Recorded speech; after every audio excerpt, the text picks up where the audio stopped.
Bapak Ibu atas kehadirannya, dan hari ini kita akan belajar satu teknik yang sebenarnya tekniknya kombinasi dari banyak teknik ya, dan ini lebih cepat gitu. Dan kami telah kembangkan ini sebenarnya di tahun 2000 enggak, awal 2015-an lah, di awal-awal, dan ini lebih untuk personal lah, ya, tidak diprofesionalkan awalnya begitu sebenarnya. Cuma dalam perjalanannya saya pikir ketika kita melakukan beberapa sesi gitu, ini lebih efektif, karena kalau kita mau butuh cepat terapi orang ataupun membuat perubahan pada orang, ini bisa relatif lebih cepat dibanding teknik biasa gitu. Walaupun ini bukan berarti menafikan teknik-teknik yang udah ada ya, teknik udah tetap bisa dipakai gitu. Dan ini sebagai sebuah opsi. Kadang dalam kehidupan kita perlu senjata, dan senjata banyak ya maksudnya. Dan dalam perjalanannya sebenarnya ini akan sangat bagus kalau dimiliki banyak orang. Jadi ini sederhana, jadi akan sangat bagus bila banyak orang menguasai, sehingga bisa berguna baik pada orang tua kalau membantu anak dalam banyak hal ya, karena tantangan mental itu sekarang sudah menjadi pandemik lah bagi saya sebenarnya gitu. Karena beberapa kali kami nangani orang dan hampir semuanya berhubungan dengan tantangan mental ya sebenarnya. Jadi dalam kehidupan kita sebenarnya paham bahwa beban apapun, baik ekonomi, sosial maupun apapun itu, biasanya solusinya dimulai selalu dengan perbaikan mental. Karena perlu dipahami Bapak Ibu, kondisi seseorang ketika pikirannya positif, pikirannya yakin sama Allah, pikirannya membuat dia bisa berani menghadapi tantangan, itu bekerja dengan cara yang berbeda dibanding dengan orang yang pesimis, lihat dunia, lihat kejadian itu dengan sisi yang negatif. Otak memprosesnya dengan cara berbeda. Dan pahami ketika otak memproses dengan cara berbeda, hormon yang dihasilkan juga berbeda. Itu harus dipahami. Jadi ketika orang positif sama orang negatif bukan saja tentang perilaku yang berbeda, tapi juga proses kerja otak yang berbeda. Itu insya oh ya, mungkin beberapa yang belum kenal, nama saya Ari. Saya mimpin ketua harian Zoka, dan sekarang Zoka punya lembaga yang sebenarnya muncul belakangan, yaitu di era COVID. Tadinya kita lebih fokus ke edukasi, tapi sekarang kita fokus juga pada ngumpulin makanan ya, membagi makanan, karena mau tidak mau tantangan di masyarakat sekarang itu. Dan kami termasuk orang yang sangat khawatir akan terjadi bencana kelaparan, karena logika hitung-hitungan kita sebelum pandemi, kemiskinan di Indonesia itu kurang lebih 27 jutaan ya. Setelah pandemik ditambah dengan PHK yang total hari ini sebenarnya sudah 29 juta. Itu data Kadin ya, bukan data pemerintah. Data pemerintah cuma 23 juta. Data Kadin 29 juta itu pun tidak tercatat. Karena ada sektor-sektor informal yang tidak tercatat. Karena warteg yang karyawannya 2 orang, 3 orang, kadang-kadang itu yang tidak tercatat. Dan itu menjadi menarik karena hak asasi manusia yang paling utama adalah memenuhi kebutuhan ya, makanan ya, gitu. Dan kalian melakukan ini sehingga sekarang kita mulai mengajak orang, yuk selesaikan tantangan mental dulu, kemudian dengan tantangannya insya Allah kita dapat pertolongan Allah di kehidupan kita. Dan kami selalu meyakini satu hal, bahwa pertolongan Allah selalu ada pada ikhtiar. Dan mostly sekarang manusia gampang putus asa dari orang-orang yang hadir pada kami, dan itu menurut saya agak lebih berbahaya dibanding masalahnya itu sendiri, karena masalah itu sendiri sering sekali sebenarnya bermula dari bagaimana kita merespon kondisi yang ada. Jadi merespon dari sisi yang berbeda, respon secara positif, secara negatif, kembali tadi saya bilang memproses cara kerja pikiran dengan berbeda. Baik, kita ngomong, suara saya terdengar ya? Mendengarkan ya? Apa hilang? Assalamualaikum.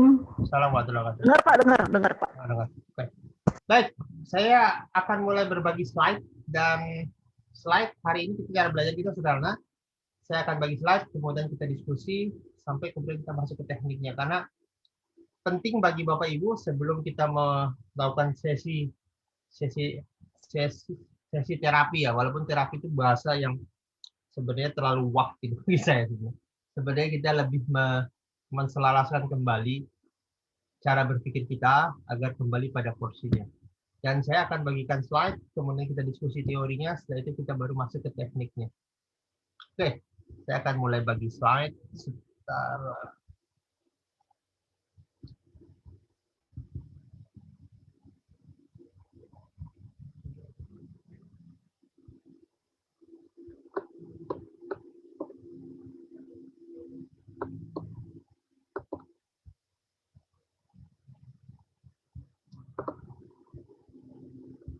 Oke,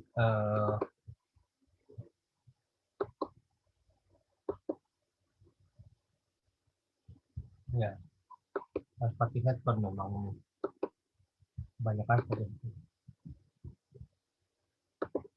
Oke, yuk kita mulai sekarang. Ini ada ide, jadi kita bicara teori dulu ya.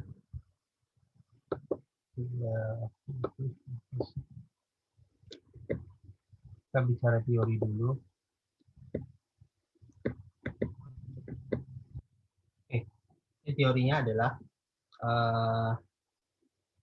bahasa yang tepat namanya realign. Realign itu menyelaraskan kembali cara berpikir kita.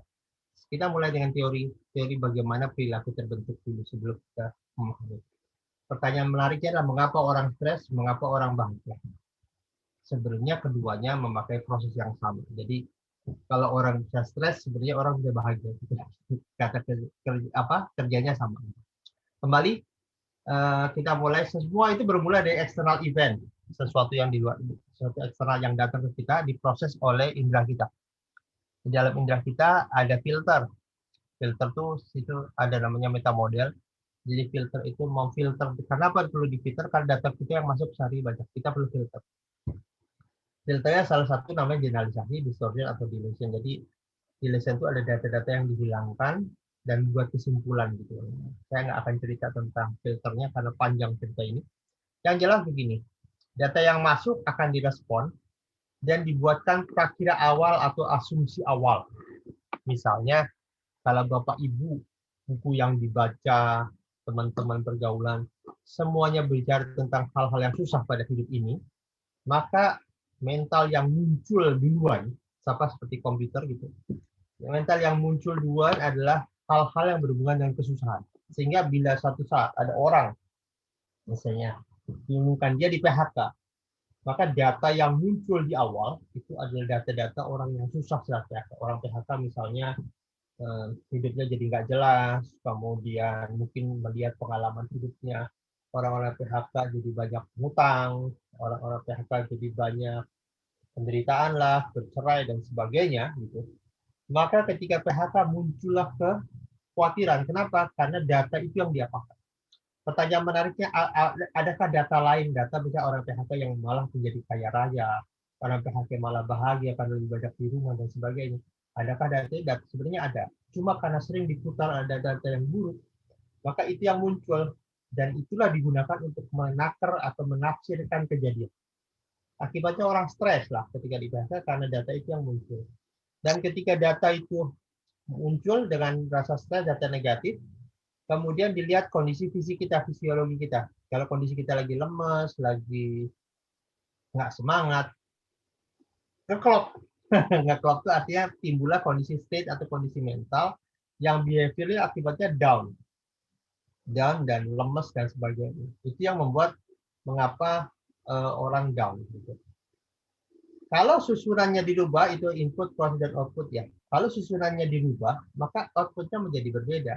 Misalnya begini, ada orang fobia, anggaplah fobia kecoa. Ya. Bagaimana ibu bisa fobia kecoa? Kalau kita tanya, oh saya lihat kecoa, kemudian saya membayangkan masa lalu ketika saya dikerjai oleh anak-anak waktu SD, kecoa dimasukin ke baju saya di belakang saya dan saya teriak-teriak di situ. Itu kecoa terus ngerayap di tubuh saya, susah banget keluar, semakin teriak, semakin gerak ketuanya makin besar, dan akibatnya saya merasakan perasaan seperti dulu lagi. Itu adalah pengalaman dia pada ketua. Dan itu yang diangkat dan itu terus bergerak. Sampai kapanpun, kalau program itu tidak dibentuk, programnya akan input, proses, output begitu saja. Setiap ketemu kecoa, input, proses, dan output selalu begitu. Karena tidak ada interupsi. Kemudian, cara selesaikannya adalah sederhana. Oke, Bu, tolong saya ajarkan saya bagaimana bisa fobia kecoa sama Ibu. Maksudnya ada yang lagi. Enggak, supaya saya bisa fobia kecoa, syaratnya apa? Gimana langkahnya? Oke, lihat kecoa, pengalaman masa lalu, kemudian timbullah perasaan dan outputnya jadi takut. Kita rubah sekarang. Bu, oke Bu, sekarang Ibu lihat kecoa, bayangan perasaan masa lalu, tapi bayangkan juga Ibu pernah nonton film lucu apa. Misalnya dulu dia suka nonton film Mr. Bean. Oke, bayangkan ketika goyang-goyang, Ibu goyang-goyang bersama Mr. Bean. Mr. Bean. Nah, kemudian outputnya menjadi lucu kan gitu. Itulah cara kita sebenarnya membuat perubahan pada orang, yaitu menginstruksi program input, proses, dan outputnya. Dan begitu juga dilakukan oleh Alina, teknik alhamdulillah. Ketika prosesnya berputar, kita instruksi di tengah dengan mengatakan alhamdulillah. Alhamdulillah artinya apa? Nah, itu kita nanti bisa. Yang jelas, teknik Alina adalah menginstruksi proses input, proses, dan output agar outputnya tidak sama seperti sebelumnya. Itu pemahaman awal. Jadi teknik Alina gimana kerjanya sederhana. Dia menginstruksi proses kerja agar behavior atau output yang terjadi itu berbeda seperti yang biasa dia lakukan. Itu kunci dari teknik Alina. Teorinya seperti itu. Jadi menginstruksi dengan memasukkan kode mental namanya. Kode mental agar proses kerjanya kembali ke normal. Misalnya orang sudah fobia kecoa. Oke, fobia kecoa itu ada output. Jadi pahami Bapak Ibu, apa yang terjadi kita sampai hari ini, ada orang sedih, ada orang kecewa, ada orang apapun, pahami itu output. Gitu. Termasuk waktu kita menangani klien lesbian kita. Pertanyaan menariknya, mengapa dia lesbian? Kita perlu, dengan ini maksud saya ingin cerita begini, maksud saya Bapak Ibu bijak, bahwa lesbian itu terjadi karena output. Kita perlu telusuri di belakangnya, mengapa output ini terbentuk. Dengan kata lain, cerita ini kita harus pahami bahwa kita tidak mudah lagi menjudge atau membuat vonis pada orang. Ada satu kejadian ya. Satu kejadian, ada orang mau keluar dari Islam.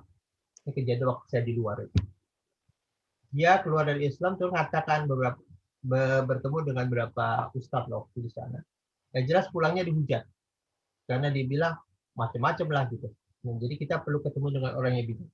Kemudian untuk lewat rumah kita tuh tetangga teman dari satu pos kita lah gitu waktu itu di sana. Kemudian dia panggil, alhamdulillah kita ada, saya ada waktu itu langsung ngajak diskusi gitu. Saya mau keluar dari Islam karena menurut saya Islam terlalu kejam dan keras. Gitu. Nah, apa yang kita lakukan? Kalau kita vonis dia pergi gitu. Kalau kita vonis macam-macam dia akan pergi dan bertemu dengan orang yang salah. Maka kalau orang yang bijak kita ngerti bahwa itu output, maka kita oke, bisa dimengerti. Mengerti bukan berarti membenarkan, bisa dimengerti. Boleh tahu apa yang terjadi. Nah, itu ada kita sedang menggali kejadian. Gitu. Ternyata dia itu di satu, ini kita karena di satu negeri ya, dia tinggal di daerah, ada yang masih muda waktu itu, umur 23-24. Ternyata dia tinggal di daerah tempat di mana ISIS kuat di situ. ISIS kuat, jadi kerjaannya tiap hari itu menghujat orang, mengkafirkan orang, dan itu hampir sekali hari dia lihat itu. Dan bagi dia itulah Islam, karena dari kecil yang dia tahu itu. Dengan data itu sebenarnya kita bisa membuat perubahan pada dia. Memasukkan pemahaman kembali Islam seperti apa agar input proses outputnya berubah.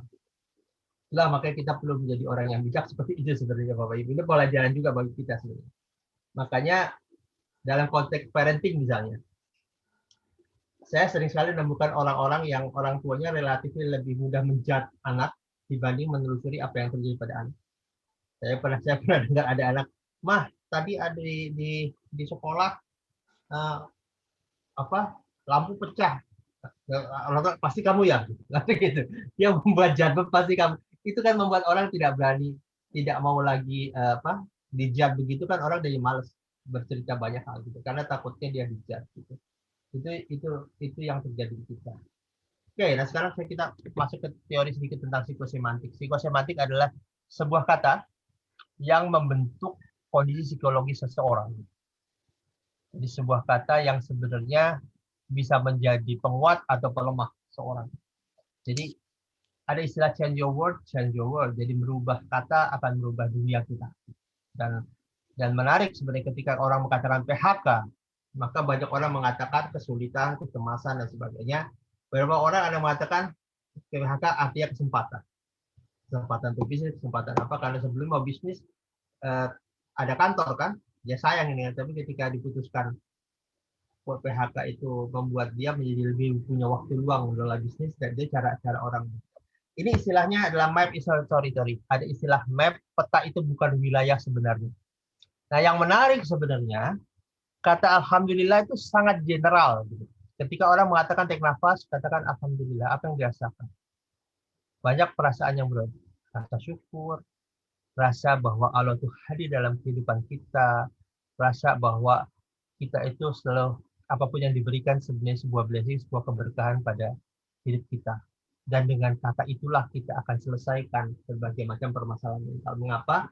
Kembali, kita harapkan dengan kata alhamdulillah ini akan memancing program mental yang berbeda, sehingga hal-hal yang negatif kita bisa diselesaikan kembali, bukan dihapus ya.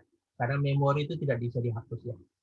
Beberapa kasus ya Bapak Ibu, ada orang mencoba menghapus memori, sebenarnya salah. Karena menghapus memori itu tidak mungkin. Kalaupun mungkin, dia akan muncul dalam berbeda. Ada satu teknik di NLP namanya timeline, gitu. Kita bisa membuat, tapi menghilangkan memori, walaupun itu tidak etis dan tidak boleh sekarang di dalam terapi. Karena nanti orang akan come up memori baru yang belum tentu pernah dialami dan bisa positif dan bisa negatif. Jadi ada orang bicara memorinya dihapuskan, enggak dihapuskan. Memorinya dibuat pemahaman baru. Karena kejadian yang hadir dalam hidup kita ini bukan hanya fakta yang dipahami, tapi emotional attachment atau pemahaman emosional terhadap kejadian tersebut yang membuat orang itu either bahagia ataupun sedih. Dan yang menarik, kata alhamdulillah selalu berakhir positif. Itulah makanya kemudian kata alhamdulillah dipilih di dalam program kita menjadi kode mental kita. Karena dengan orang mengucapkan alhamdulillah dengan benar ya, alhamdulillah dengan benar, itu secara internal tubuh dan pikiran bekerja dengan cara berbeda. Dan kita seperti mensyukuri apa yang hadir, dan kata syukur itu adalah sebuah program mental yang saat ini sebenarnya di luar ada istilah gratitude ya, di luar menjadi ide untuk perbaikan apapun termasuk memancing rezeki dan sebagainya. Oke, saya cukupkan dulu sini, sampai sini dulu sebelum kita masuk gitu. Oke, ada pertanyaan nggak sebelum kita masuk ke langkah penjelasan saya tentang Alina tadi?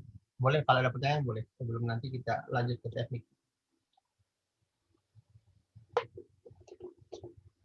Wow, udah 18 orang, alhamdulillah.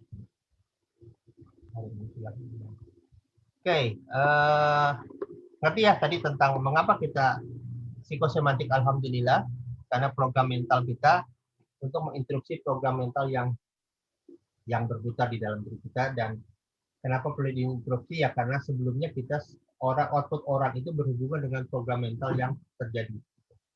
Kembali program mental input, proses, dan output. Di intervensi prosesnya insya Allah akan berubah outputnya. Clear? Nggak ada pertanyaan? Baik, kalau nggak ada pertanyaan, kita lanjut ke langkahnya. Saya nggak akan banyak cerita teorinya dan sebagainya, ada di e-book ya. Jadi Bapak Ibu silahkan lihat e-booknya. Di sini kita lebih ke latihan tekniknya. Oke, ini akan kita lakukan. Jadi langkah pertama adalah menginstal kode mental, atau kita menyebutnya anchor. Ada disebutkan jangkar emosi, apapun itulah namanya gitu. Jadi jangkar emosi teori sedikit ya. Ini sebenarnya. Jadi ada seorang namanya Pavlov, seorang psikolog dari Rusia. Dia membuat eksperimen tentang kode mental. Dia buat percobaan dengan anjing. Jadi anjingnya, dia punya peliharaan anjing, kemudian anjingnya dipencet bel, anjingnya keluar, kasih daging. Kemudian besoknya begitu. Kedua, ketiga, anjing keluar. Nah, di hari kelima, dipencet anjingnya keluar tapi tidak diberikan makanan. Sehingga rasa lapar anjing ada dan air liurnya netes.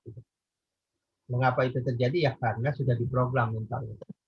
Sama seperti halnya kita jam 12 siang misalnya, kita lapar.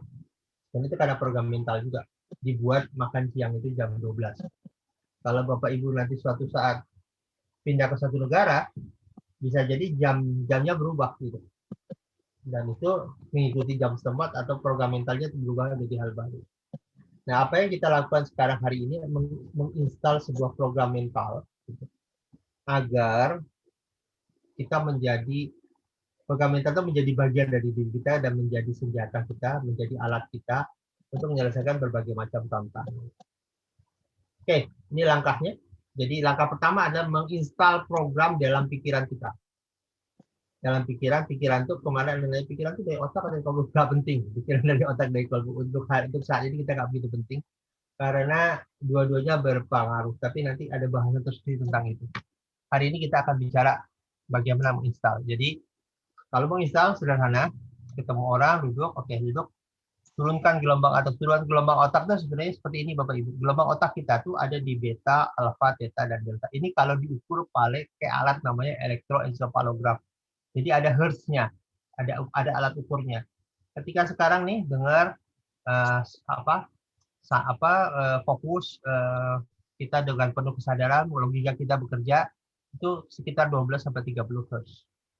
Nah, ketika Bapak Ibu dengarkan ini tapi masih dengar kiri kanan tapi sudah fokus gitu. Itu masuk ke level alpha, level 8 sampai 12 hertz. Ini cerita anak kalau lagi main game terus ibunya teriak, "Dek, makan." Iya, tapi matanya masih tengah, fokusnya ke sana. Nah, di bawah itu lagi adalah ketika bapak anak itu misalnya, dia makan suara ibunya nggak kedengar. Dia sudah tenggelam ke dalam permainan gamesnya, suara ibunya sudah tidak terdengar, fokusnya sudah ke sana.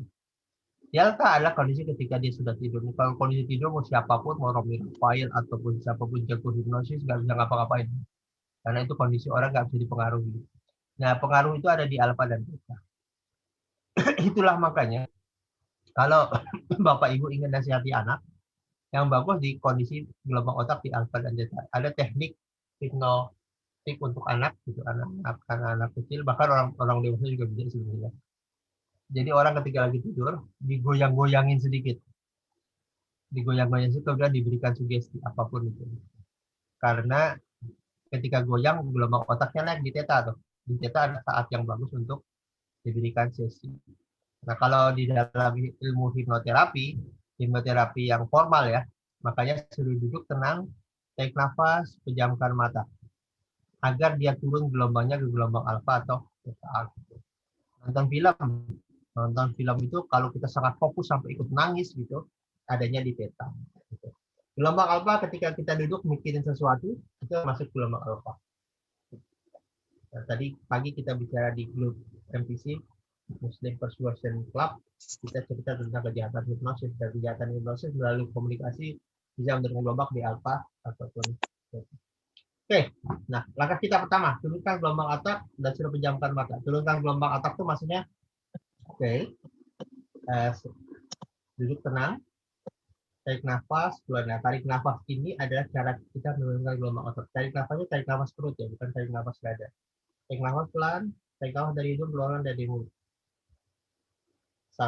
Sampai 5 kali. Tarik nafas, keluarin, tarik nafas, keluarin, dan pejamkan mata. Itu dia sudah turun di gelombang kalau dia fokus ya, kalau dia mau ikutin, dia gelombang otaknya sudah turun. Kemudian kita suruh minta, tolong pikirkan satu kejadian. Ini sebelum sesi tanyakan dulu, pernah punya pengalaman khusyuk nggak? Ketika kita merasa khusyuk doa.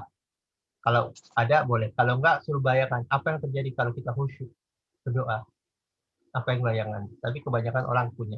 Jadi langkahnya pertama tadi, tarik nafas, keluarin, tarik nafas, keluarin, dan bayangkan rasa rileks. Kalau saya bisa rasa rileks bekerja dari mulai kaki, bergerak naik ke betis, bergerak naik ke paha, lewati tulang belakang, melewati kepala, dan turun melewati tangan, kaki, meneliti seluruh tubuh Bapak dan Ibu. Nah, seperti itu tuh. Itu menurunkan gelombang otak sambil menjamkan mata.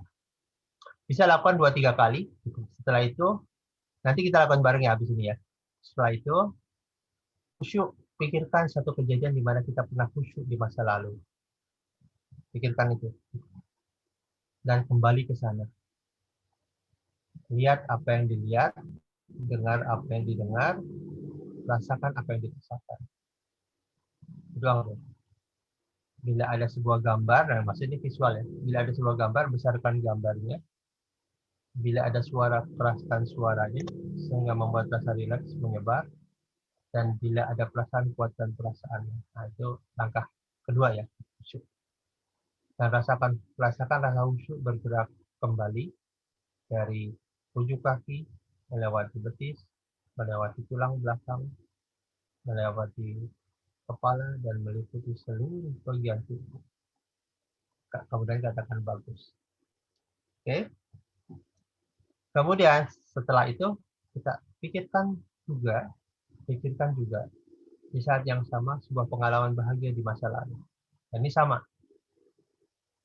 Oke. Kemudian bila ada gambar, besarkan gambarnya. Bila ada suara, keraskan suaranya. Bila ada perasaan, kuatkan perasaannya. Nah, gitu. Selesai. Kemudian perkuat dengan hitungan. Saya akan menghitung 1 sampai 10. Di mana setiap hitungan membuat perasaan khusyuk dan bahagia makin berada di dalam Bapak Ibu. 1, makin kuat. 2, jauh lebih kuat. 3, sangat kuat. 4, 5, 6, 7, jauh lebih kuat. 8, 9, 10. Oke. Nah, udah sampai sini baru kita masuk ke install kode mental. Install kode mental sederhana. Baik, dalam kondisi ini, nah, gitu. Kalau bagian kalbu Bapak Ibu atau bagian bawah sadar Ibu, nah, tergantung Bapak Ibu pakai mana. Gitu. Dengarkan suara saya.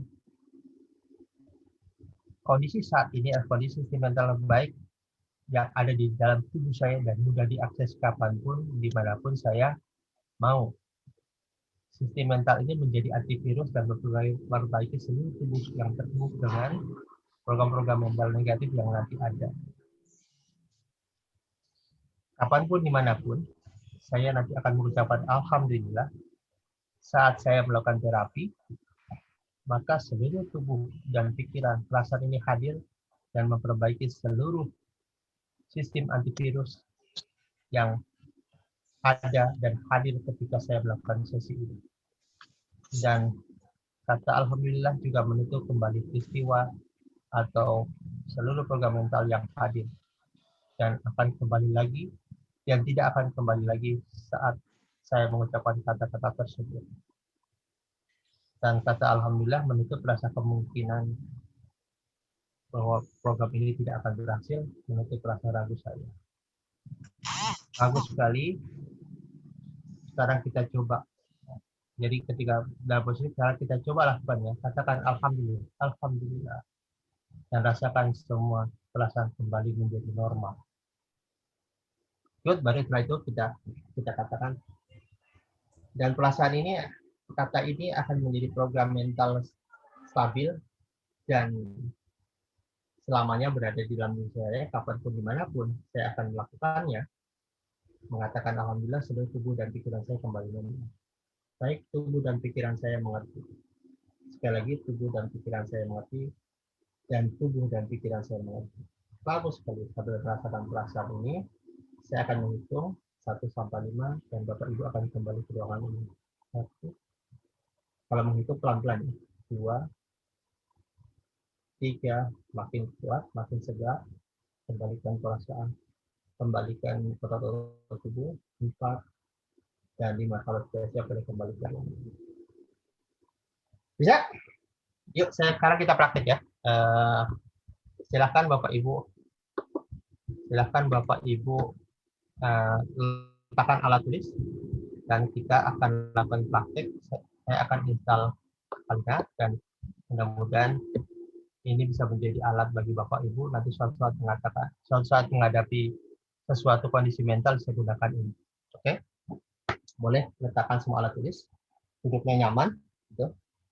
Dan kita akan install program ini. Boleh? Sekarang tarik nafas dari perut, keluarin lewat mulut. Sekali lagi tarik nafas,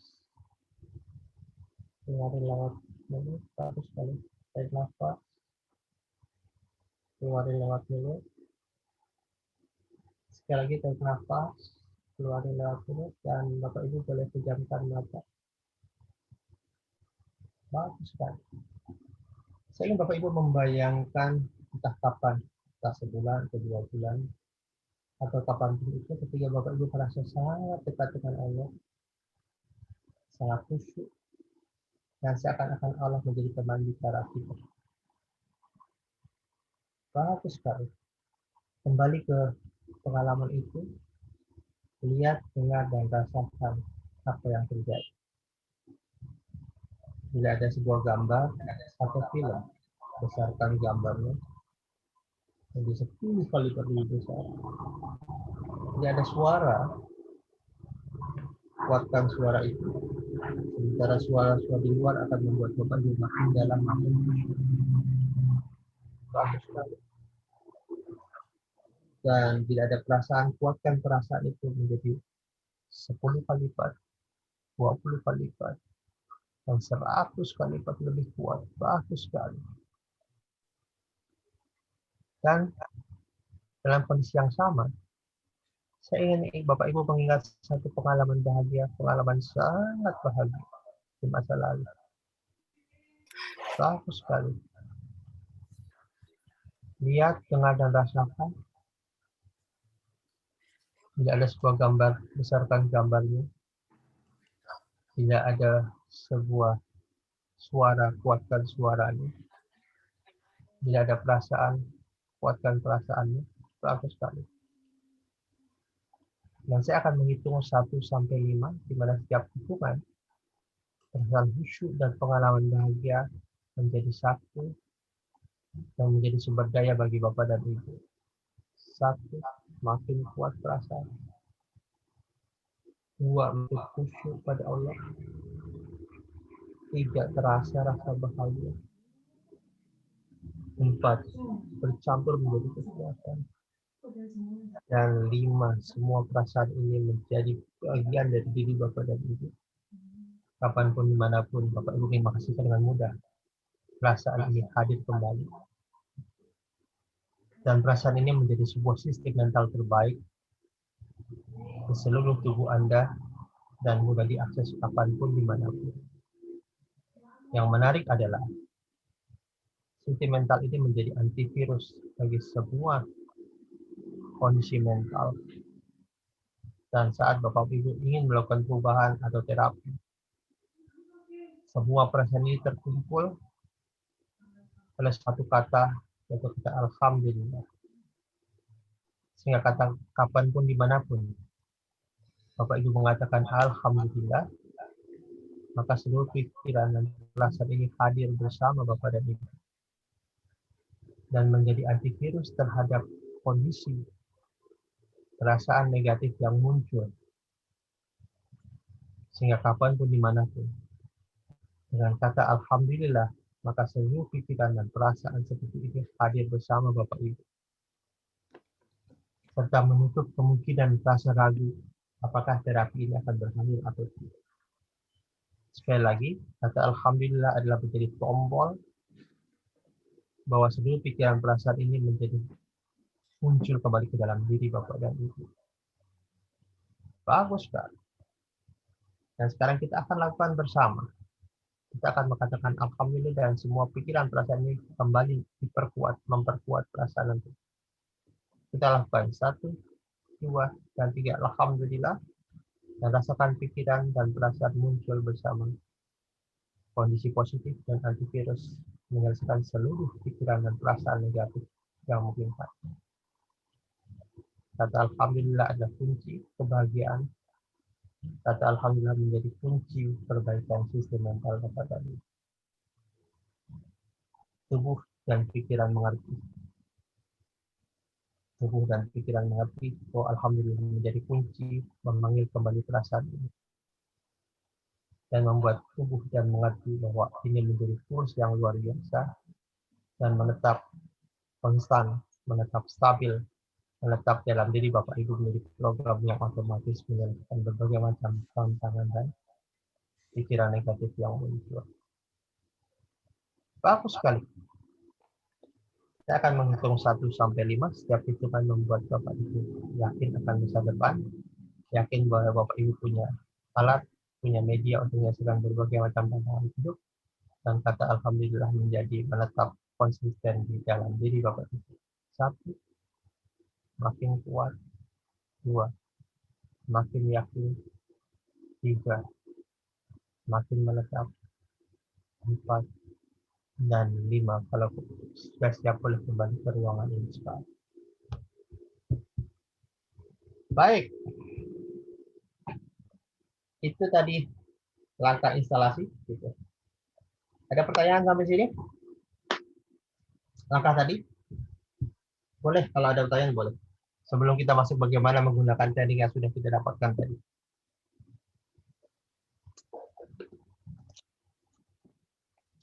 Sudah ngerti semua? Apa blank? Belum ngerti? Halo? Udah? Cukup?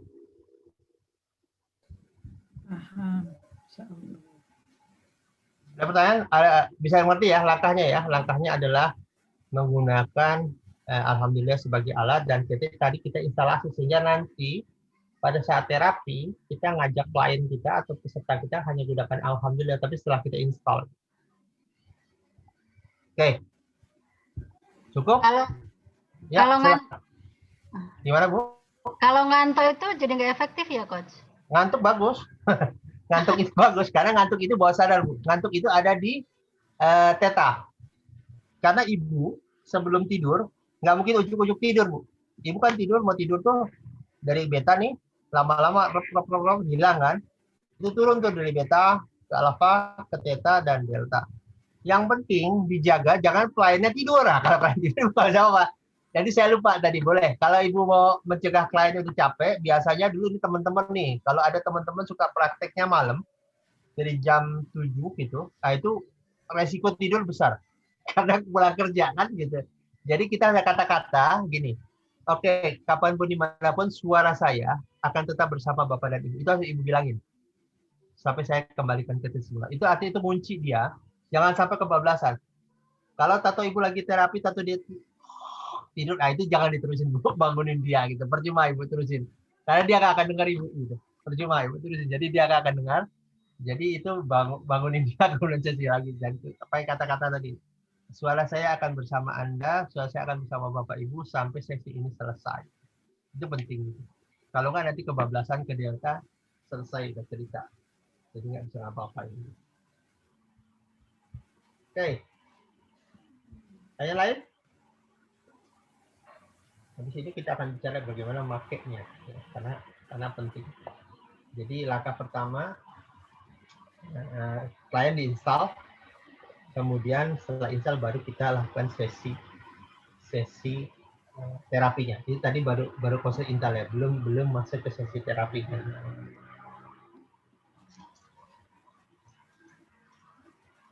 Kalau khusyuk dan bahagia adalah perasaan yang berlawanan. Khusyuk dan bahagia adalah perasaan berlawanan. Enggak, khusyuk dan bahagia sebenarnya perasaan yang positif, Pak. Dia nggak berlawanan. Jadi dia sejalan, Pak. Khusyuk dan bahagia, Pak. Kita sedang ngumpulin sumber daya. Jadi yang kita mau akses, yang kita install adalah perasaan khusyuk dan bahagia. Nah, kata bahagia ini bisa macam-macam. Juga saya ingetin ke Bapak Ibu jangan nebak ya. Jadi Ibu pernah punya perasaan bahagia? Nah, itu harus penting ditanyain ya Bapak. Karena saya punya klien ya. Ini punya klien gitu.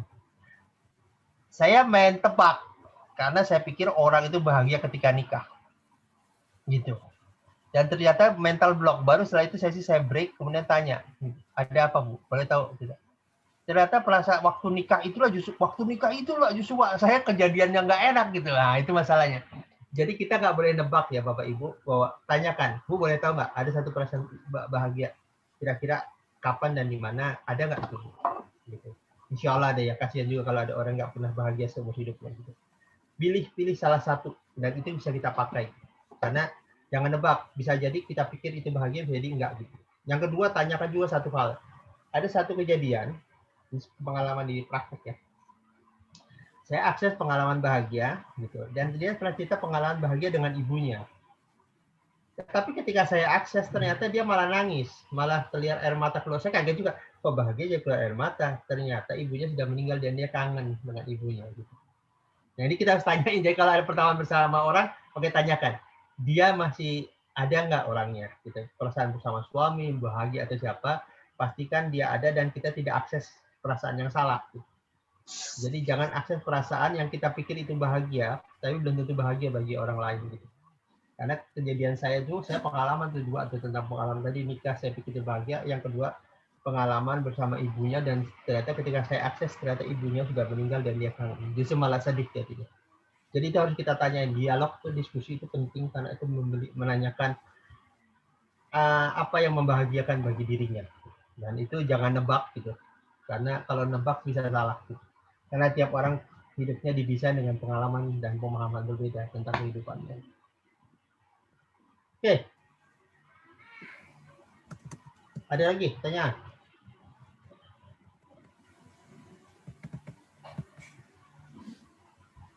Mengerti? Coba langkahnya bisa ya.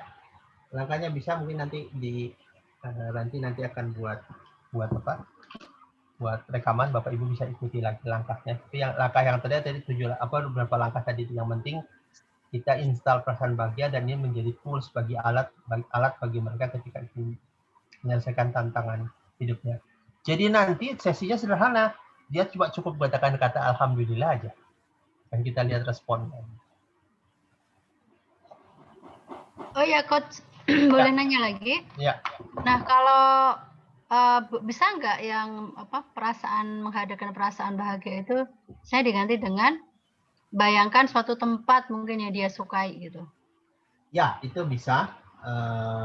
Intinya saya perasaan tempat boleh, cuma perasaan bahagia itu kalau pengalaman sudah pernah didapatkan biasanya lebih terasa, Bu. Kalau pengalamannya pernah dia dapatkan. Jadi kalau ibu nggak ada, itu memang triknya. Tempat yang membuat dia damai dan sebagainya. Itu boleh dipakai. Kalau saya lebih suka mereka yang sudah mengalami, karena lebih mudah diakses dibanding dia membayangkan. Itu bisa. Kalau dia memang kasarnya ibu berhadapan dengan orang yang nggak pernah bahagia seumur hidupnya. itu menarik juga sebenarnya. Oke. Udah ya, kita akan masuk ke materi menggunakan caranya. Oke, kita nanya dulu.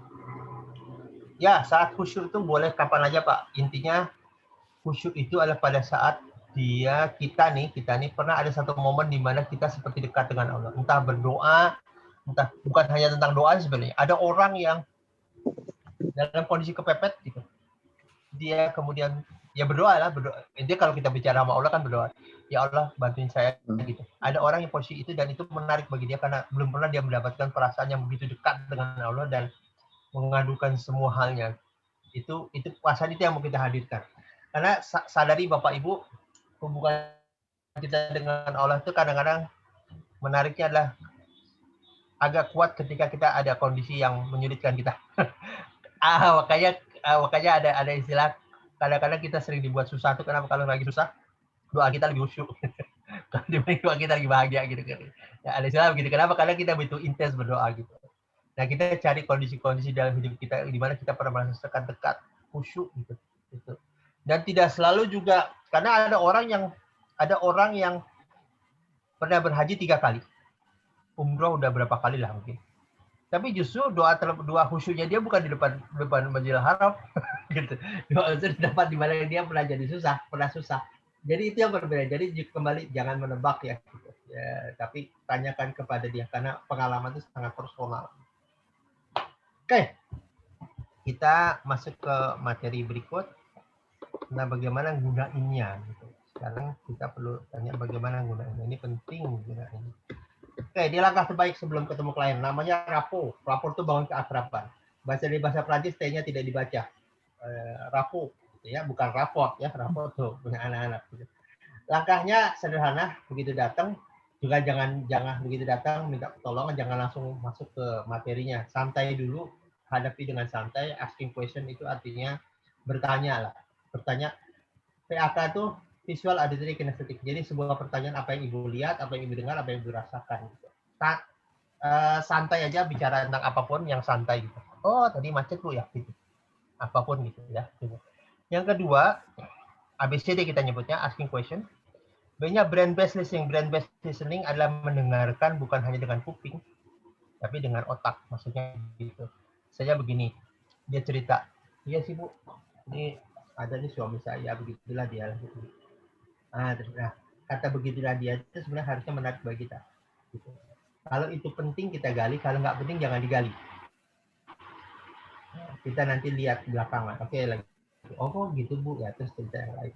Dan based listening artinya lihat nada, dengarkan apa tantangan di bagian mana dia itu penting gitu. Karena ada orang mengatakan sesuatu yang berhubungan dengan hal yang mengecewakan atau hal yang sedih, nadanya berubah.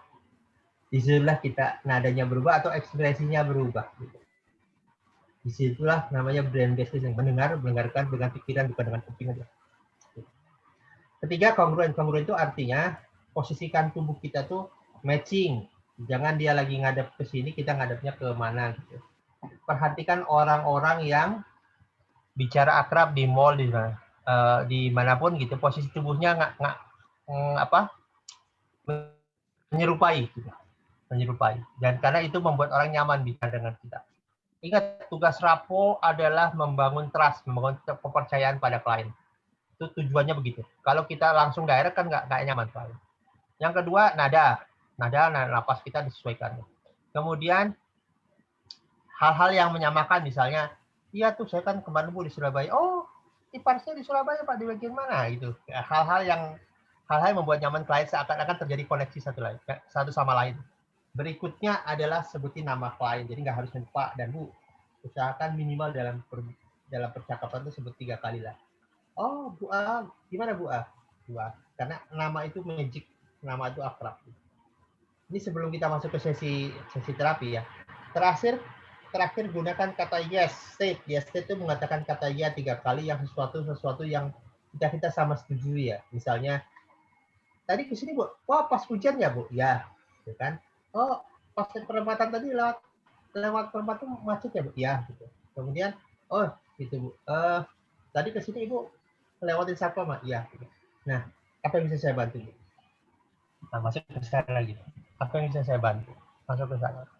Karena itu artinya dia bangun trust. Kunci dari rapor adalah bangun trust agar dia mau cerita. Oke, nah ini 7 pertanyaan yang harus Ibu tanyakan ke klien. Pertama, apa yang bisa saya bantu? Kita sedang nanyain tentang apa harapan dia. Dari sesi ini apa harapan dia. Kemudian kedua, apa yang Ibu rasakan? Ini penting karena kita ingin tahu sebenarnya yang real dirasain apa. Jadi bukan berarti gini Bapak Ibu, saya ingin berhenti merokok. Gitu. Bukan berarti sebenarnya bukan tentang rokok. Rokok itu adalah output dari sebuah perasaan mental seorang. Gitu. Ada kejadian, satu kejadian kita terapi beberapa orang, satu orang, nggak selesai. Kasih anchor nggak selesai bolak-balik, kemudian kita mikir dulu. Karena dia ingin berhenti merokok. Terakhir di sesi keempat, kalau nggak salah sesi keempat. Kemudian saya berhenti dengan sana. Bu boleh tahu nggak, ini perasaan yang lupa saya tanya. Saat Ibu perokok, gitu. Karena begini kasusnya. Ada tuh main merokok, begitu diberhentikan merokoknya, dia jadi ada rasa marah. Gampang marah. Gitu. Rokok itu pelampiasan kompensasi psikis. Akhirnya saya tanyakan, Bu boleh tahu apa yang Ibu rasakan ketika merokok? Tenang. Oke. Tenang dari apa Bu? Boleh tahu? Tenang dari perasaan apa? Menjadi korban dalam hidup saya. Oke, boleh tahu apa yang terjadi? Ini kita bertanya setelah rapor selesai, setelah dia akrab, setelah klien merasa akrab dengan kita. Kalau nggak akrab dia akan melakukan ini. Dan ternyata rokok itu alat dia untuk melupakan kondisi di mana dia pernah diperkosa waktu usia 10 tahun belum oleh pamannya sendiri. Jadi rokok ini alat pelampiasan psikis dia gitu. Kalau rokoknya tidak merokok, dia jadi marah sama masa lalu dia. Nah, saya dulu berpikir kita rokoknya selesaiin kan. Ternyata rokok ini hanya judul kecil, judul dari sebuah peristiwa yang besar. Gitu. Jadi ketika 3-4 sesi kita berhenti, kalau stop. Ya. Oke, saya tanya, apa yang terjadi dengan rokok? Ternyata saya damai. Apa yang membuat ibu butuh damai? Ternyata barulah dia cerita. Gitu. Pernah diperkosa waktu umur 10 tahun oleh pamannya sendiri. Nah, itu kunci ya. Jadi apa yang ibu rasakan tuh menjadi pintu bagi kita untuk mengetahui sebenarnya apa asal mula kejadiannya. Clear sampai sini ya. Nomor 2 ya. Nomor 3. Nah, ini penting untuk mengetahui harapan. Kalau ini dihilangkan, kalau ini bisa ibu selesaikan, apa dampaknya bagi ibu? Apa dampaknya? Kita ingin tahu apa harapan dia gitu. Ketika ini dihilangkan, ada nggak dampak positifnya? Kalau biasa-biasa aja, artinya bukan ini masalahnya gitu. Nah, kalau iya dampaknya mungkin saya jadi bahagia itu. Kita explore lagi untuk memperkuat apa ibu mau membawa perasaan ini terus menerus. Kita ingin tahu motivasi disebutnya sebagaimana, sekuat apa gitu. Selesai kita tanya apa yang terjadi bila perasaan ini hilang. Kembali kita lihat harapan. Kalau nomor 6 pertanyaan untuk memberikan dampak pada lingkungan. Siapa yang bahagia bila perasaan ini hilang? Nah, terakhir sebelum sesi kita tanyakan yang terakhir. Apa ibu yakin perasaan ini mau dihilangkan? Kalau yakin baru kita masukkan sesi tadi instalasi, kemudian nanti cek. Gitu. Clear sampai sini? Ada pertanyaan nggak sampai sini? Clear ya? Jawabannya ada di DPS. Tanya Pak. Ya, ya Bu. Misalkan ini pertama dia nggak mau terlalu terbuka ya, artinya kan dalam Islam kan diajarinnya aurat lah ya gitu, ada hal-hal yang nggak perlu disampaikan gitu. Dia punya belief itu, terus kemudian yang kedua dia punya belief bahwa yang bisa menyelesaikan ini ya Allah gitu ya. Artinya trust ke coachnya, cuman sebatas biasa aja human being gitu. Terus kemudian yang ketiga kalau misalnya dia punya ini tadi kan yang poin ke-7, apa ibu yakin perasaan yang ini mau dihilangkan gitu. Kan dihilangkan dengan memaafkan itu gimana tuh korelasinya? Ya. Kadang memori itu kan nggak semua bisa dihilangkan, muncul lagi gitu kadang. Oke Pak, thank you. Ya, sip. Terakhir dulu, kata hilangkan sebenarnya hanya terminologi aja sebenarnya. Mau diselesaikan, bisa diselesaikan atau dihilangkan. Boleh dirubah itu. Ini masih pakai teks lama gitu. Sebenarnya selesaikan artinya bisa berubah. Tapi ada orang yang maunya hilangin walaupun pada praktiknya nggak hilang. Oke, tentang belief percaya sama coach sebenarnya itu tentang rapor gitu. Yang butuh penjelasan. Pahami Bapak Ibu bahwa saya suka sekali kata-kata Einstein sebenarnya. Einstein itu boleh juga kita pakai. Dia bilang Tuhan itu tidak mau menyelesaikan sesuatu yang bisa kita selesaikan sendiri. Itu menarik sebenarnya. Maksudnya begini sebenarnya Bapak Ibu. Ketika rapor kita bagus, kita terbangun trust, dia mau cerita. Kita kasih tahu bahwa dalam hidup ini sebenarnya tadi dijelaskan tentang Alina itu. Kita tidak ngajarin ibu, kita tidak juga ingin ngasih tahu ibu. Tugas saya selaku terapis itu kadang-kadang terlalu waktu bahasanya. Tugas saya membantu ibu gitu untuk mengembalikan ibu pada kondisi yang seharusnya. Saya yakin ibu itu jenius, saya yakin ibu itu pintar. Tugas saya hanya mengembalikan kondisi mental terbaik ibu agar ibu bisa menyelesaikan masalah sendiri. Nah, memang dalam konteks ini penggalian kita tuh nggak dalam situ. Kita hanya ingin tahu apa yang terjadi. Beda dengan teknik-teknik lain. Ini penggalian kita hanya apa dampaknya bagi ibu, ingin tahu dia ibu serius nggak, punya gambaran kalau ini hilang sebenarnya akan ada bau positif atau tidak, itu kembali ke dia. Jadi kita nggak gali. Jadi kita juga tidak terlalu penting banget mengetahui kondisi realnya kecuali dia mau cerita. Gitu. Nah, di nomor 2 itu apa yang ibu rasakan, kita eksplor maksudnya seperti ini. Agar kita jangan salah alamat. Pikiran kita menyelesaikan rokoknya, kayak tadi saya pikir. Sebenarnya di balik rokok ada masalah lain. Gitu. Kalau kita dia tanya, apa ibu rasakan? Ya ada sih, sebelum ke dokter. Oke, nggak apa-apa, Bu. Nggak perlu cerita sebenarnya. Gitu. Apakah perasaan ini membuat ibu tertekan? Ya, gitu. Apakah perasaan ini berhubungan dengan masa lalu, jauh lebih masa lalu? Jadi gini, misal rokok nih, membuat saya tenang. Ya, membuat saya tenang. Kemudian boleh tahu nggak, setelah ini, sebelum ini ada lagi kondisi yang membuat ibu perasaannya lagi nggak tenang. Jadi maksud kita ketemu core-nya, ketemu awal mula terjadi perasaan nggak nyaman itu. Karena kayak tadi tuh, umur 10 tahun diperkosa, itu akan berderet ke perasaan-perasaan berikutnya di depan. Kita ingin tahu, kita ingin kembalikan ke umur 10 tahun. Kita ingin kembali, kalau dia ada sih Pak, gitu. Oke, nggak apa-apa Bu. Kalau ibu mau cerita boleh, nggak juga apa-apa. Tapi saya ingin tahu seperti itu. Apakah perasaan ini, kapan perasaan ini pertama kali muncul? Nah, kita mau kejar itu. Oh, pikirkan Bu. Sudah dapat? Sudah. Oke, sudah dapat nggak apa-apa. Tanyakan lagi, apakah ini perasaan awal atau masih ada lagi sebelum ini? Kalau ya ini awalnya selesai berarti. Oke, kita baru lanjut bahkan tanpa harus mengetahui apa masalahnya secara detail karena bukan tugas kita tuh. Itu nanti kita bicara ke teknik lain. Tugas kita lebih ke membenahi perasaan dia aja. Jadi tidak perlu dia cerita. Kalau saya waktu itu klien yang cerita. Kalau klien cerita ya dengerin maksudnya gitu. Jadi kalau dia nggak mau cerita, kita tanyakan apakah ini perasaan pertama yang ibu dapatin, gitu. Atau ada lagi sebelumnya itu. Intinya kita ketemu ke awal mula perasaan ini muncul. Kemudian baru lanjut ke perasaan berikutnya. Jadi tidak perlu juga dalam. Tapi kalau dia cerita dalam, biarin. Gitu.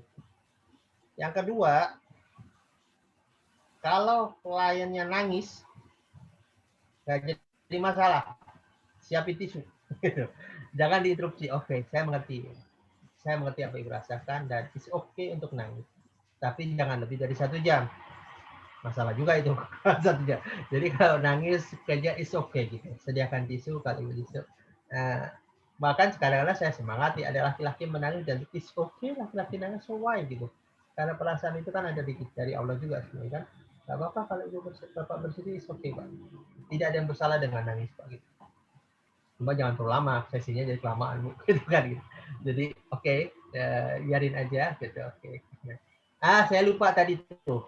Kompetensi salah satu kita pastikan 3 hal. 1, jangan ember. Kita harus pegang klien dan itu ada kode etik. Saya tadi lupa, tapi kode etik kita walaupun kita bukan seorang profesi segala, tapi kode etik buat diri kita. 1, klien nggak boleh ember. Kamu nggak boleh cerita si A si B ini nggak boleh cerita. Tetap di situ apapun yang terjadi, kalaupun terpaksa kita sebut si X, si A, si B dan sebagainya. Itu penting ya kedua. Penting yang pertama itu. Jangan pernah kita kasih tahu. Yang kedua, jangan namanya bedakan simpati dan empati. Simpati artinya kita memahami tanpa harus terlibat menjadi si A. Nah, klien kita aneh. Kita ikut nangis bareng sama dia, kita ikut sedih bareng sama dia. Itu ibu punya klien 3, udah besoknya ibu lemes tuh. Karena kita seperti terbuang sampah. Enggak. Tugas kita sebagai terapis harus tetap stabil pada posisinya. Saya sering nyontohin, kalau ada orang di bawah, kita julurin tali ke bawah untuk menarik dia ke atas. Jangan kita ikut terjun ke bawah. Enggak, kita nengok ke atas cari orang ketiga gitu. Jadi kalau ada orang sedih datang ke kita tetap stabil. Karena dengan stabil kita nolong dia. Kalau kita ikut nangis bareng sama dia, ikut sedih bareng, maka pasiennya jadi 2 orang gitu. Bukan 1 orang gitu. Pahami ya gitu. Itu penting ya. Yang ketiga, ini penting nih, hubungan. Jangan pernah jatuh cinta pada klien Anda, itu penting. Karena nanti pertanyaannya menjadi berbeda gitu. Jadi kalau ini jujur, kalau kita suka pada klien kita, makanya usahakan jangan masa gini. Kalau kita suka, cara kita berpikir, cara kita mengeksplor jadi sangat berbeda dan itu berbahaya kita gitu. Ada satu kejadian yang menjadi heboh, pada kejadiannya itu udah lama ya, 2000 tahun 2000. Cuma sampai sini masih cerita, ada sesi di mana suami istri konsultasi ujung dari sesi ini adalah mereka bercerai, terus istrinya nikah sama terapisnya. Ini menjadi cerita agak menarik karena tapi ceritanya menjadi legend karena terus diceritakan gitu. Saya nggak bisa cerita siapa orangnya karena orangnya sekarang menjadi terapis yang lumayan dikenal gitu, tapi juga berubah. Ya, ini kejadian menarik. Ini nggak boleh. Jadi 3 hal tadi itu penting. 1, paling penting jangan ember. Itu salah satu kode etik kita ya. Nggak ada aturan yang hadir, tapi kalau ibu ember maka pertama kita bapak ibu ember nggak dapat trust lagi dari klien kita. Jadi itu jangan ceritain sih. Juga jangan ceritain si A si B tapi yang dicerita udah tahu siapa yang diajak bicara, itu jangan dieksplor, itu jadi gibah. Itu kata kunci. Kedua, bedakan simpati sama empati ya gitu. Jadi kita adalah orang yang dimintai tolong, maka tugas kita harus stabil gitu. Bahasa sederhananya, orang miskin datang ke orang kaya bisa nolong orang miskin. Tapi nggak mungkin orang kaya itu menjadi miskin untuk bisa nolong, nggak usah. Jadi posisi kita harus posisi tetap di atas, posisi yang narik tali, jadiin tali dan kita naik orang ke atas. Jangan terlibat. Ya, beberapa teman-teman yang sesi sering menolak klien yang punya kondisi peristiwa yang sama dengan dirinya. Nah, itu sering sekali dia nggak rekomen dan kadang-kadang dia tolak, dia suruh arahkan ke yang lain. Makanya enak nih kalau kita punya banyak nih mau pada pelaku. Kenapa? Karena takutnya intervensi mentalnya terjadi. Jadi takutnya misalnya dia pernah bercerai dalam hidupnya, kemudian melakukan terapi pada orang yang bercerai. Takutnya data personal dalam dirinya masuk ke dalam pikiran seorang. Dan itu nggak menarik sebenarnya. Lebih bagus nggak usah. Jadi kan ibu kemarin tuh nggak kemarin 2 bulan lalu lah ada wanita ribut sama suami akhirnya bercerai. Nah kemudian teman saya aja konsultasi sama dia, kita tahu nasihatnya apa kan? Iya emang laki-laki itu dasar gitu. Ya itu maksudnya gitu. Jadi ide personalnya terbawa ke dalam nasihatnya dia, nah itu berbahaya sebenarnya. Jadi jangan bedakan gitu. Jadi beberapa orang walaupun bisa sebenarnya nggak jadi masalah, tapi ada orang yang punya masalah dengan dia tidak mau nangani orang yang punya masalah hampir sama dengan dia. Ada orang begitu. Tapi ada orang yang justru sebaliknya gitu. Coach saya dari Kanada tuh, dia terapis, dia bercerai. Tapi justru sekarang di Kanada dia menjadi konsultan perkawinan. Menarik menurut saya. Mengapa? Dia selalu katakan gini, belajar dari kesalahan saya. Yuk. Itu menarik sebenarnya. Belajar dari kesalahan saya. Saya mau ajak ke Anda untuk belajar dari kesalahan saya. Itu menarik gitu. Ya kalau kita bisa begitu boleh gitu. Tapi ada orang yang sebenarnya takut terbawa emosinya, jadi sehingga menasihatnya jadi salah. Gitu. Oke, pertanyaan tentang ini? Oke, kalau udah ada, kita masuk ke ini, tambahan. Jadi begitu selesai, pertama, karena sering sekali kejadian ini tidak hanya berhubungan dengan dirinya, juga berhubungan dengan orang lain. Maka begitu selesai, kita tanyakan, oke Pak, saya ingin Bapak minta maaf sama Allah, apapun itu. Ya Allah, maafkan saya, kemudian ucapkan alhamdulillah. Ya Allah, maafkan saya, ucapkan alhamdulillah. Ya Allah, maafkan saya, ucapkan alhamdulillah. Karena maafin orang lain, Pak, yang terhubung dengan masalah ini. Maafin si A, maafin si B, dan sebagainya. Nah, di bagian ini sering sekali orang suka malah nggak mau minta maaf, nggak mau maafkan orang. Nah, bagian ini saya katakan, oke, Bapak levelnya sampai mana? Ya, saya nggak mau maafin dia karena enak di dia. Padahal ingat ya, kalau kita maafin orang, bukan untuk orang dia, untuk orang lain. Maafin itu untuk diri sendiri. Percuma, saya pernah terapi ibu-ibu, bapaknya itu selingkuh dengan mahasiswanya. Kreatifnya kebanyakan, aku nggak tahu. Bapak itu selingkuh dengan mahasiswanya, ibunya kayak kesel banget, marah banget karena dia cerai. Setiap maka saya katakan gini, Bu, maafin, nggak mau Bu, nggak mau Pak, enak di dia, ya ini justru itu Bu, enak di dia. Sekarang enak dia, ibu tetap berkorban kan, punya perasaan nggak enak gitu. Maka selesaikan ini bukan untuk dia, tapi untuk ibu sendiri gitu. Memaafkan itu untuk diri sendiri, bukan untuk orang lain. Oke, kalau dia nggak sanggup memaafkan, katakan, ya Allah, saya belum sanggup memaafkan si A. Katakan alhamdulillah. Ya Allah, saya belum sanggup memaafkan dia. Katakan alhamdulillah. Sampai 3 kali itu. Oke, sekarang ibu sanggup maafin dia. Kalau sanggup, dia maafin orang lain. Akhir, maafkan diri sendiri. Maafkan diri sendiri adalah kadang kali kita merasa bersalah begitu kuat. merasa tidak terima, merasa ini, maafkan diri sendiri. Maafkan diri sendiri karena apa? Karena apa sebetulnya. Ini menyapu istilah kita, kalau setelah terapinya kan sederhana gini. Begitu selesai, misalnya tadi ngerokok ya. Saya tahu merokok itu nikmat, tapi saya ingin berhenti merokok. Ucapkan alhamdulillah. Saya ingin berhenti merokok karena saya ingin sehat. Ucapkan alhamdulillah. Kata alhamdulillah itu menyelaraskan kondisi-kondisi perasaan-perasaan negatif yang hadir. Nah, sama dengan maafkan diri sendiri, saya memaafkan diri sendiri karena apa? Maafkan diri karena saya teledor membuat sebuah keputusan. Ucapkan alhamdulillah. Saya memaafkan diri sendiri karena dengan teledor saya menjadi banyak hutang riba. Ucapkan alhamdulillah. Alhamdulillah. Nah, itu lakukan sampai selesai. Dan juga cek faktor-faktor lain terhubung dengan masalah itu. Jadi kita menyapu istilah ini, setelah selesai terapi tadi, kemudian kita menyapu sisa-sisa yang masih ada. Oke, kurang lebih itu sesi kita. Ada pertanyaan, lakukan sesi ini. Oh ya betul Pak. Ini saat khusyuk, maksudnya saat berdoa pada Allah, ya betul. Saat khusyuk itu tidak selalu sih Pak, tapi saat khusyuk itu berhubungan dengan Allah. Saat kita berkoneksi dengan Allah. Kalau kita saat itu dalam kondisi berdoa pada Allah, jangan kita lakukan itu. Khusyuk itu artinya kan fokus yang penting. Fokus hanya pada Allah dan itu membuat kita yakin bahwa Allah membantu saya. Karena dalam kehidupan kita sering sekali, dan saya juga sering berada posisi itu ya, sebenarnya siksaan terberat manusia itu sebenarnya menurut saya ketika tidak merasa Allah itu dekat. Ketika kita sudah sholat, sudah istighfar, sudah apa, tapi kita tidak merasa Allah itu dekat. Menurut saya itu siksaan dunia. Karena kita tidak ada merasakan ketenangan. Dan beberapa kali saya menemukan orang seperti itu. Sholat itu kayak sebuah gerak otomatis. Istighfar, alhamdulillah, semua kata-kata kalimat thayyibah itu kayak sebuah hal-hal otomatis yang tidak punya dampak pada kehidupannya.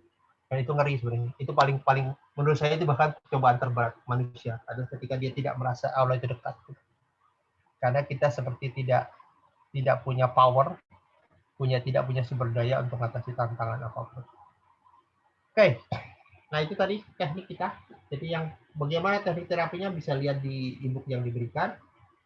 Ini ada contoh tentang orang minuman keras ya gitu. Kecanduan alkohol, dia selesaikan ya. Pada intinya sebutin yang dikatakan, kemudian ucapkan alhamdulillah. Misalnya saya ingin banget misalnya hal-hal negatif. Saya ingin banget ngerokok karena rokok itu membuat saya tenang, tapi saya takut bahwa itu membuat saya sakit.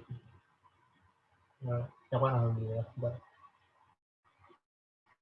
Nah, nangis nggak apa-apa, teriak ke orang kesurupan, berhentikan itu, berhentikan sesi terapi gitu. Kemudian kalau bisa dikembalikan dalam posisi di mana dia bisa stabil, bahkan pelan-pelan. Ketika Anda mengalami mau nangis, ucapkan alhamdulillah. Jadi dalam proses terapi, klien mengalami nangis teriak seperti orang kesurupan, itu artinya sudah abreaction namanya dalam ilmu sesi terapi.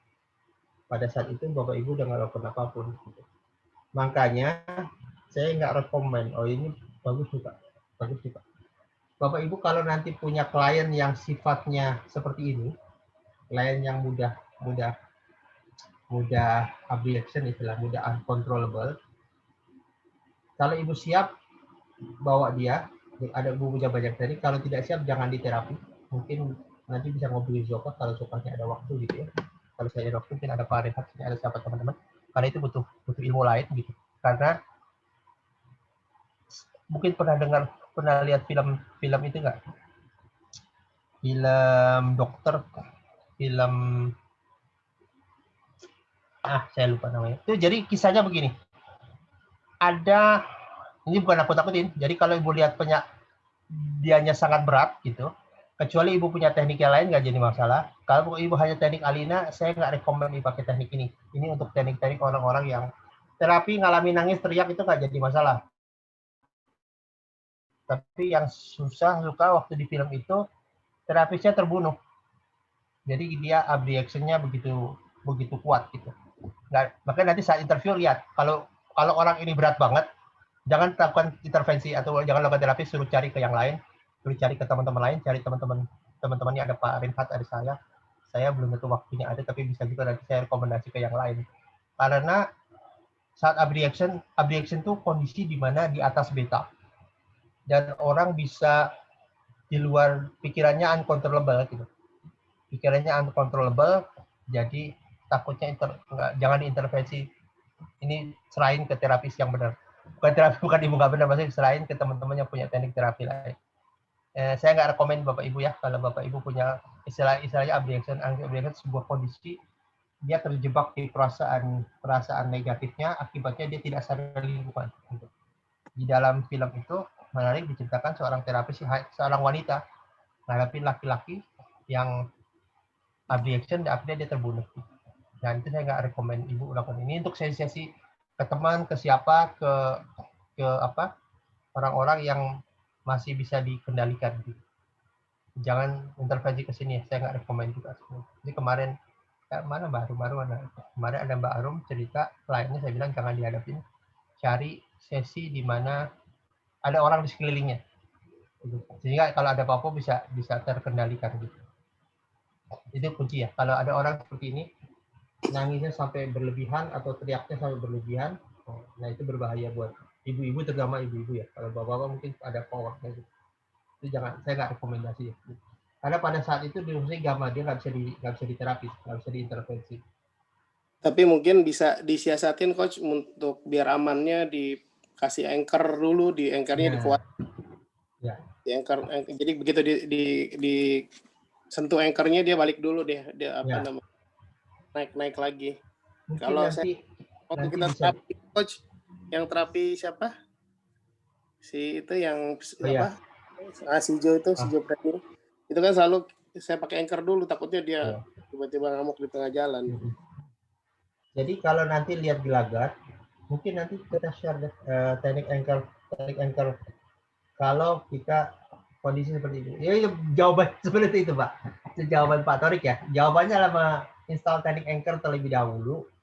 Kalau sesinya orang ini, jadi nanti gini Bapak Ibu, saat Bapak Ibu cerita gitu, kelihatan nih berat apa enggak?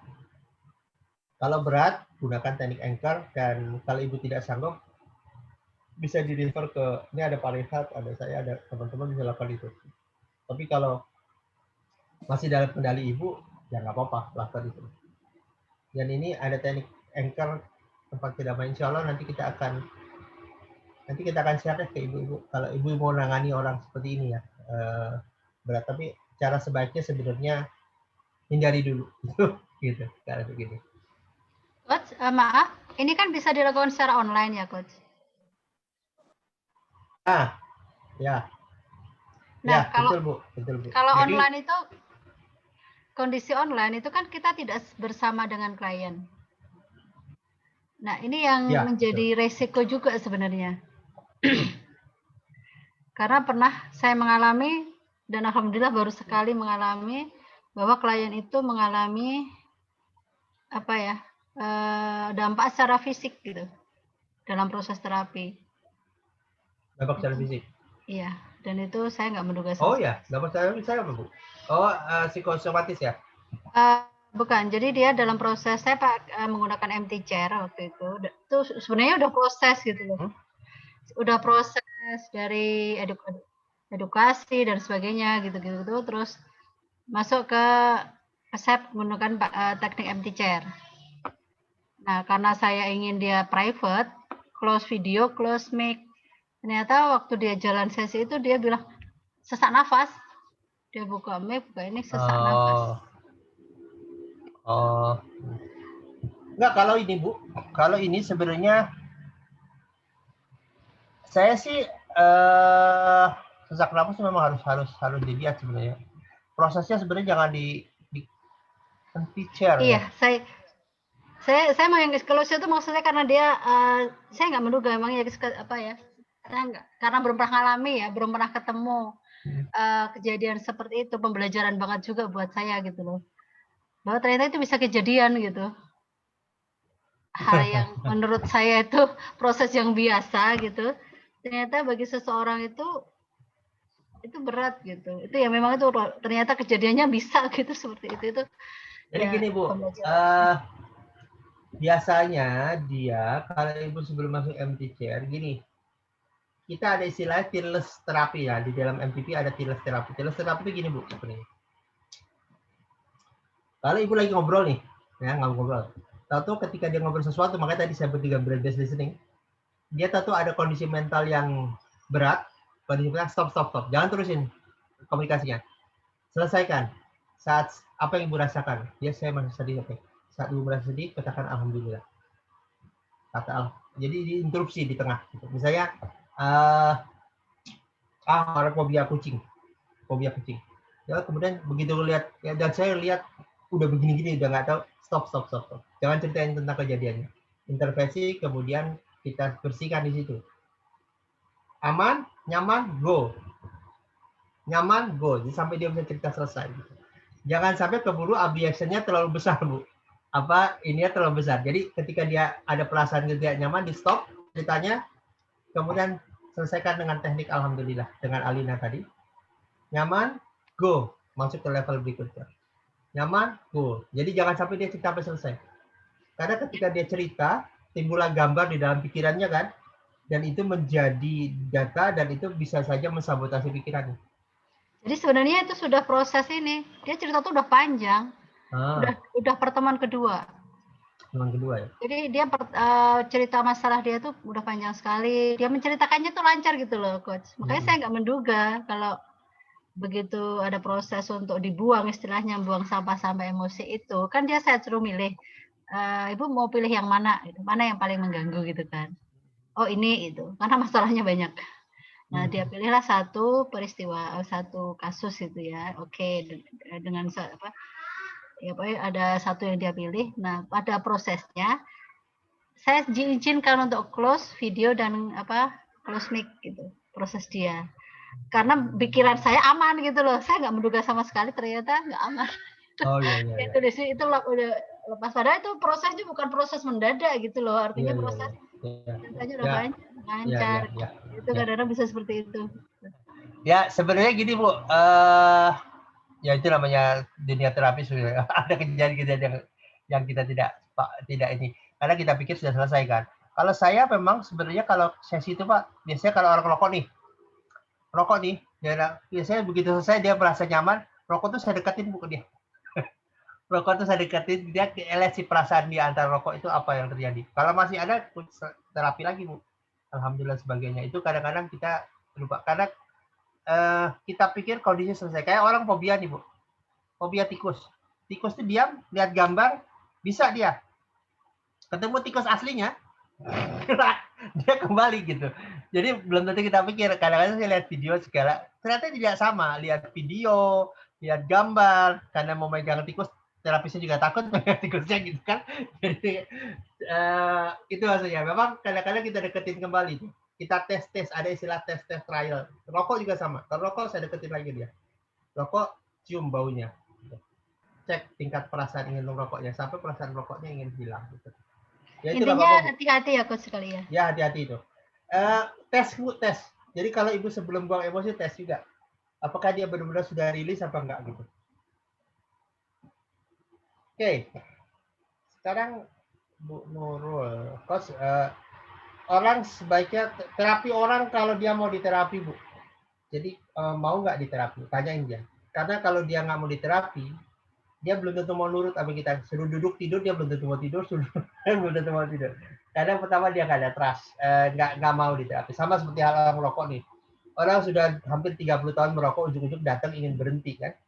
Biasanya saya tanya lagi, Pak, boleh tahu nggak apa yang ujung-ujung? Sudah 30 tahun loh Pak. Tentu ujung-ujung datang Bapak ingin merokok. Biasanya karena disuruh istrinya, suruh apanya. Yang saya explore adalah memang menurut Bapak bagaimana? Merokok itu bagus apa sampai dia ingin karena dia ingin merokoknya ingin berhenti merokoknya, bukan karena orang lain, bukan karena disuruh orang lain dan sebagainya. Ya betul Pak, ini Pak Munir, kondisi kesurupan kesehatan terjadi menyerang terapis. Ya itu kalau teknik ini memang bukan untuk yang terlalu berat, karena Bapak Ibu harus belajar tentang menangani abjection. Menangani abjection ada banyak cara gitu. Insya Allah mungkin kalau Bapak Ibu mau serius, itu sih nanti kita buka lagi sesi untuk menangani objection gitu. Cuma ini untuk teknik-teknik teman-teman lagi down, lagi apa, kita bantuin dia gitu. Tapi kalau ketika sesi awal kelihatan dia sudah berat, kalau Bapak Ibu hanya punya teknik ini, usahakan hubungi ada Pak Reka, hubungi kita lah, nanti kita bisa bantuin untuk itu. Karena kalau itu butuh teknik lain gitu. Takutnya nanti keburu kesurupan dan itu susah gitu Bapak Ibu nangani. Jadi kita jangan nangani orang-orang berat. Kalau dia hanya nangis ngeraung-raung nggak jadi masalah gitu. Tapi kalau sudah nanti jatuhnya ke fisik itu agak ngeri gitu. Dia banting kursi dan sebagainya itu agak ngeri kalau Ibu Kak Salam. Jadi ketika nanti sesi rapor kelihatan cara dia menceritakan dengan ini intervensi dengan alhamdulillah supaya dia tenang, kemudian pilih menurut Ibu itu sense namanya. Menurut Ibu ini berat nggak? Kalau berat banget jangan terlalu dalam. Nah, Bu Hesti itu pernah tuh nangani mana Bu Hesti itu. Nangani orang cuma untungnya nggak reaction. Dia kalau sudah sesi tertentu dia kayak kejar terus goyang-goyang gitu. Nah, untung waktu itu ada saya tuh ya.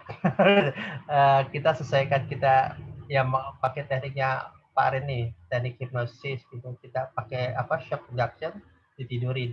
Cuma maksud saya kalau keburu itu santai aja gitu. Ibu mau sesi terima dia atau enggak jadi masalah. Tapi kalau dia keburu reaction, tenang aja dulu. Selama tidak fisik ya, selama tidak di fisik gitu.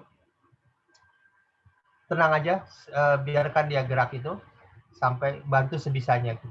Udah itu baru di yang lain. Jadi jangan menggunakan selama dia tidak nyerang-nyerang dan sebagainya gitu. Tapi ini kan sesinya berat. Maka ketika nanti rapor, kita lihat bagaimana dia memahami kondisi kejiwaannya. Kalau menurut Bapak Ibu berat, jangan ditangani. Mungkin bisa info ke kita dan perihal dan sebagainya. Itu maksudnya Bapak Ibu. Jadi kalau selama tidak fisik sih nggak jadi masalah, tapi kerja fisik. Karena kita sangat penting sekali dengan komunikasi. Ada orang autis datang minta tolong ke kita, autisnya udah nggak bisa diajak komunikasi. Saya bilang ini butuh teknik lain. Nah, itu kita gunakannya. Karena kalau dia nggak, kan kunci kita di komunikasi ya. Kalau orang sudah nggak bisa komunikasi, nggak bisa diintervensi gitu. Pakai teknik ini maksud saya gitu.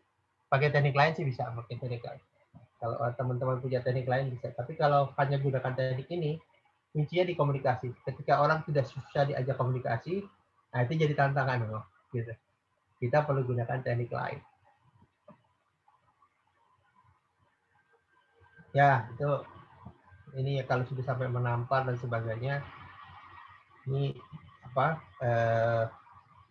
langkah pertama sebenarnya tenangkan dia kalau dia tidak menyerang kita. Kemudian pastikan dia bisa komunikasi gini, alert, sadar komunikasi. Karena orang abreaction itu levelnya bukan di beta tapi di gamma, di atasnya, uncontrollable kadang-kadang. Kita perlu kembalikan dia ke beta untuk kembali diturunkan ke alpha. Oke, tanya? Jadi pelajari e-booknya. Di e-book tuh ada contoh sesi terapinya. Ini tadi saya bicara tentang instalasinya, ini detailnya nanti bisa baca di e-booknya. Yang jelas sih sebetulnya siapa yang bisa terapi dalam kondisi ini jelas bukan yang terlalu berat, tapi orang-orang yang teman kita, rekan kita, orang sekeliling, kita duduk sambil ngobrol biasa. Sesi ini menariknya Bapak Ibu, saya bisa selesaikan sambil makan siang. Sambil makan siang, orang duduk ngobrol-ngobrol gitu. Ada orang fobia ketinggian gitu. Ambil ngobrol, begitu selesai karena itu di mall, saya naik tuh dari lantai 1 karena mallnya itu saya pilih mall yang kayak di Senayan City tuh. Mungkin yang mallnya itu liftnya itu terbuka di kaca gitu. Jadi orang bisa lihat sekelilingnya. Lantai 1 lewat nggak nyaman, keluar terapi lagi, naik lagi ke lantai 2, lantai 3 lewat, kemudian sampai kita bisa turun dari lantai bawah sampai lantai 3, kemudian turun bolak-balik. Itu kunci dari di trial ya, di trial sampai dia nyaman gitu. Oke. Saya lupa kasih ada share saya nggak? Bentar ya, kita share satu lagi.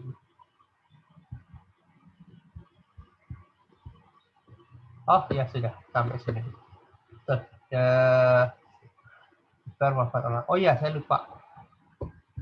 Untuk nambah kita pakai teknik setup. Mungkin teman-teman yang nggak tahu teknik setupnya NTP ya.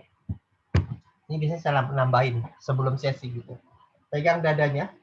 Nah ini ngacu ke ini dipakai di teknik NTP di awal. Cuma kita gunakan teknik istighfar. Jadi ini perlu Bapak Ibu lakukan karena sesi ini sebenarnya sudah sebelum pakai teknik Alina ya. Kalau Bapak Ibu melakukan ini, tarik nafas, keluarin 3 atau sampai 5 kali, kemudian katakan satu kali. Ini pakai teknik Carl Gustav Jung, mungkin pernah dengar teman-teman psikolog juga.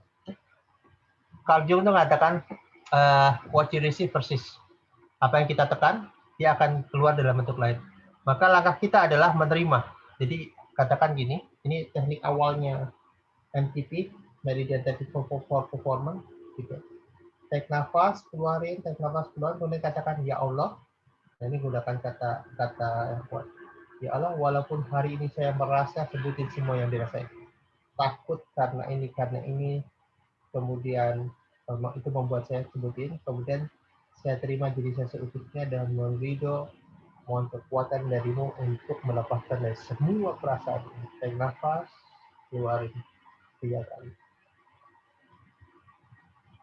Kalau dia cek skalanya antara 0 sampai 10. 0 itu sudah nggak terasa, 10 sangat terasa, cek skalanya. Lakukan itu biasanya saya lakukan 3 kali sampai minimal kondisi perasaannya turun dari sampai mendekati 5 ya. 4, 5 atau udah itu pakai teknik ALI. Itu memperkuat. Jadi itu teknik setup awalnya di NTP. Itu memperkuat sesi kita. Baik, itu kurang lebih. Ada pertanyaan lain tentang ini, tentang sesi ini. Jadi sederhana raport untuk menilai apakah dia berat atau tidak. Kalau berat maka gunakan teknik lain. Dan kalau berat itu nanti sampai menyerang sampai membuat surupan dan sebagainya. Jadi kalau masih teknik biasa, hanya sedih, kecewa, sakit hati dan sebagainya bisa diselesaikan. Takut salah saya. Kemudian berikutnya tes hal-hal yang berhubungan dengan sesi atau tantangan mental yang dihadapi. Oke. Bisa Bapak Ibu lakukannya. Latihan ya, jangan lupa latihan, pelajarin e-booknya, kemudian bukalah kalau Ibu menguasai, kemudian bukalah sesi nggak usah profesional dulu, bantuin orang gitu. Oke, ini oke silakan. Apa Ten? Enggak, tadi jawab Coach Ari. Bisa itu saya rasa. Oh, oke, bisa insyaallah bisa ya. Kalau nggak bisa boleh nanti sesi di grup manapun gunakan itu. Jadi sederhana kok, ini tekniknya sederhana. Bahkan kalau musik instrumental tanpa musik boleh aja diiringi. Dengan Al-Quran boleh, cuma Al-Quran itu kan ada suara. Gitu. Nah, suara ini bisa 2 hal, either dia membantu, memperkuat gitu, atau justru malah kontra, gitu. Karena dia berisik, gitu. Apalagi dia nggak ngerti. Kalau dia mengerti Qurannya boleh gitu. Saya lebih suka tanpa musik atau musiknya tanpa suara. Jadi hanya musik. Bahkan beberapa ada cuma suara ting, karena musik itu membawa kita pada kondisi kayak kita suara. Dulu saya suka tuh latihan suara, bukan musik tapi suaranya dipotong kayak apa ya teman-teman tuh ya. Ting. Nah itu masuk ke Al-Fatihahnya lebih mudah. Nah kalau musik pun musik borok ya, musik borok itu di bawah 4 beat, jadi musiknya lebih relaksasi gitu. Jadi bisa. Kalau orang yang suka Quran oke. Cuma bahasa Quran itu repotnya ketika di sesi terapi dia dengerin Qurannya gitu. Jadi 2 suara sebenarnya gitu. Jadi menurut Al-Quran sebenarnya saya pernah dilarang oleh seorang ustaz kalau sesi, karena Quran itu targetnya untuk didengerin dan diikuti gitu. Tapi saya belum tahu hukumnya ya, karena Quran itu harusnya saat Quran kita berhenti bicara dan berhenti melakukan sesuatu tapi mendengarkan. Itu kuncinya. Jadi Quran tidak rekomend. Bahkan ketika saya ngobrol ada seorang ustaz ada dengan Quran, minta tolong diberhentikan. Karena harusnya Qurannya didengar. Nah, takutnya jadi pecah fokus gitu dalam sesi. Oke, tanya? Sound power boleh. Pakai sound boleh. Pakai sound sebenarnya nggak jadi masalah. Sound itu memperkuat kita untuk masuk ke dalam kondisi relax. Gitu. Nggak jadi masalah pakai sound. Pakai sound awal pun. Yang penting musiknya jangan mengganggu, jangan menjadi kontradiksi terhadap sesi terapinya. Gitu. Jadi kalau lagu orang jadi ikut nyanyi gitu. Kalau Quran dia malah ngikutin Quran gitu. Dan beberapa orang ada yang bukan menolak sama nggak ada komen gitu.